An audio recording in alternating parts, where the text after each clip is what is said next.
Realizes in photos, but its operators consider it older and wiser, much like they consider themselves. Their unit name loosely translates to old fogies.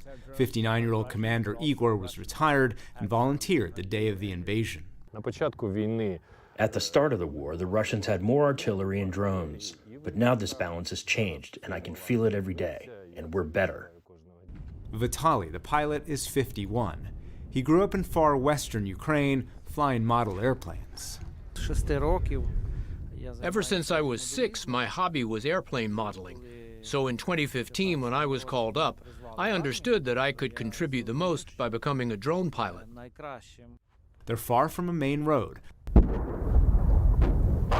not from the artillery that they're helping to aim.